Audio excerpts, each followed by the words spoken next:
Masalah kedua yang penting dalam agama Islam ialah tentang ada tidaknya wahyu dan ada tidaknya nabi sesudah Nabi Muhammad SAW. Kebanyakan kaum muslimin berpendapat bahwa sesudah Rasulullah SAW tidak akan ada lagi wahyu. Wahyu. Menurut ajaran Islam, wahyu itu banyak macamnya. Yang penting di antaranya adalah satu, wahyu syariat, dua, wahyu tanpa syariat. Wahyu syariat tidak mungkin turun lagi sesudah Al-Quran, karena syariat Al-Quran telah sempurna dan berlaku sampai hari kiamat. Sedangkan wahyu tanpa syariat mungkin saja turun sewaktu-waktu. Nabi, orang-orang yang memproklamirkan bahwa mereka banyak menerima wahyu berupa kabar-kabar gaib dan mendapat pengesahan dari Allah Ta'ala, menurut agama Islam, mereka adalah nabi.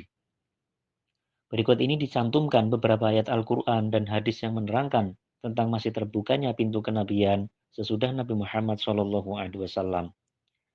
Dalil pertama, Allah Ta'ala berfirman di dalam Al-Quran, Allahu yastafi minal malaikati rusulahu wa minan nas. Artinya, Allah akan memilih utusan-utusannya dari antara malaikat dan dari antara manusia. Surah Al-Hajj ayat 76. Perkataan yastofi dalam ayat ini artinya memilih. Menurut ketentuan bahasa Arab, yastofi itu adalah fi'il mudhari' yang menunjukkan pekerjaan yang sedang dan akan dilakukan. Jadi, jelasnya Allah Ta'ala sedang atau akan memilih atau mengutus rasul-rasulnya sesuai keadaan zaman atau menurut keperluannya. Dalil kedua, Allah Ta'ala berfirman dalam Al-Quran, Ma kanallahu liyadharul mu'minina ala ma antum alaihi hatta yamizal khabisa minat thayyib wa ma kanallahu liyutli'akum alal ghaibi walakinallaha yajtabi min rusulihi man yasha fa aminu billahi wa rusulih. Artinya, Allah tidak akan membiarkan orang-orang mukmin di dalam keadaan yang kamu ada padanya sebelum Dia pisahkan yang buruk daripada yang baik. Dan Allah tidak akan memberitahukan yang gaib kepadamu. Akan tetapi Allah memilih di antara Rasul-Rasulnya siapa yang Dia kehendaki. Maka berimanlah kamu kepada Allah dan Rasul-Rasulnya. Ali Imran ayat 180.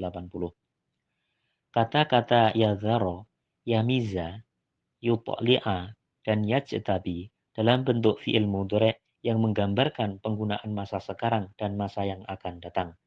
Maksud ayat ini ialah Allah Ta'ala senantiasa akan mengirimkan utusan-utusannya untuk memisahkan perkara-perkara yang baik dari yang buruk dan untuk memberitahukan tentang kabar-kabar gaib. Dalil ketiga, Allah Ta'ala berfirman di dalam Al-Quran, وَمَنْ يُطِعِ اللَّهَ وَالرَّسُولَ فَأُولَٰئِكَ مَعَ الَّذِينَ أَنْعَمَ اللَّهُ عَلَيْهِم مِّنَ النَّبِيِّينَ وَالصِّدِّيقِينَ وَالشُّهَدَاءِ وَالصَّالِحِينَ. Artinya, dan barang siapa yang taat kepada Allah dan Rasul-Nya, maka mereka itu termasuk golongan orang-orang yang kepada mereka Allah memberikan nikmat, yakni nabi-nabi, sidik-sidik, syahid-syahid, dan solihin-solihin. An-Nisa ayat 70. Dalam ayat ini, perkataan ma'a artinya fi, sebagaimana tersebut di dalam Al-Quran, wa tawaffana ma'al abror. Artinya, dan wafatkanlah kami dalam golongan orang-orang yang soleh. Surah Al-Imran ayat 194. Maksudnya adalah, sampai sekarang pintu kenabian itu masih tetap terbuka bagi mereka yang benar-benar taat kepada Allah dan Rasulullah Shallallahu Alaihi Wasallam. Dalil keempat, Allah Ta'ala berfirman di dalam Al-Quran, Ya bani Adam, imma ya'tiyannakum rusulu minkum yakussuna alaikum ayati famanittaqo wa aslaha fala khaufun alaihim walahum yahzanun.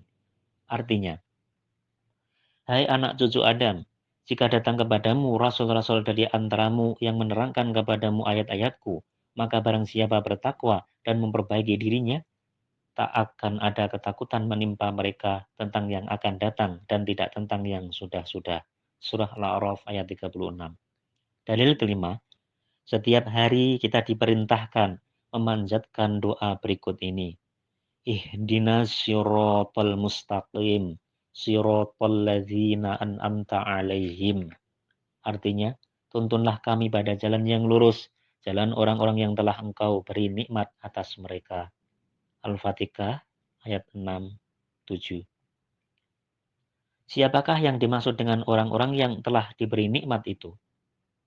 Jawabannya kita temukan dalam Al-Quran.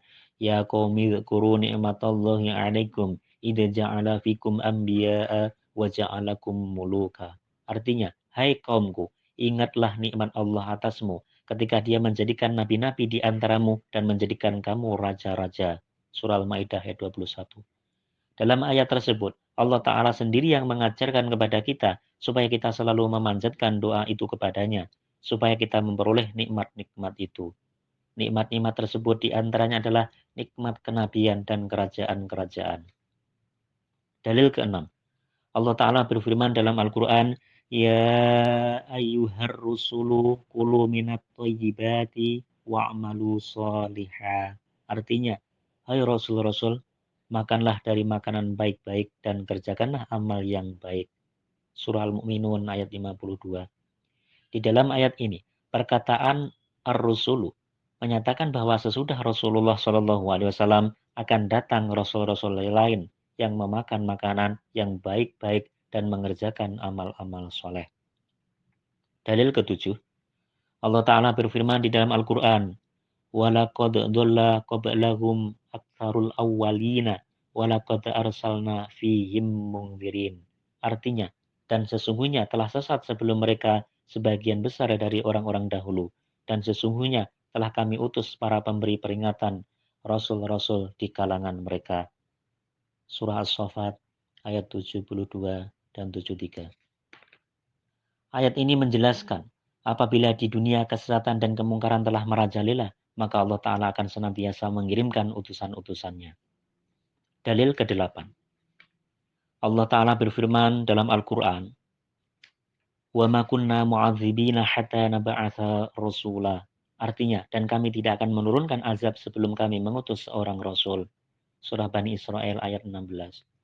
Di zaman ini, Allah Ta'ala telah sedang dan akan menurunkan azab besar. Di antaranya adalah Perang Dunia I, Perang Dunia II, Perang Korea, Perang Vietnam, Perang Timur Tengah, Perang Teluk, Perang Balkan, dan berbagai macam bencana alam.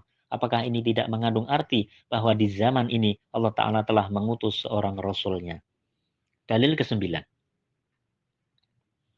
Allah Ta'ala berfirman di dalam Al-Quran, Al-yawma akmaltu lakum dinakum wa atmamtu 'alaikum ni'mati wa raditu lakumul Islam dina. Artinya, pada hari ini telah kusempurnakan untuk kamu agamamu dan telah kucukupkan atasmu nikmatku dan telah kuridhoi Islam sebagai agama bagimu. Oleh karena agama Islam itu paling lengkap dan sempurna, maka para pengikutnya pun harus mendapat derajat rohani yang paling tinggi, yakni kedudukan nabi-nabi.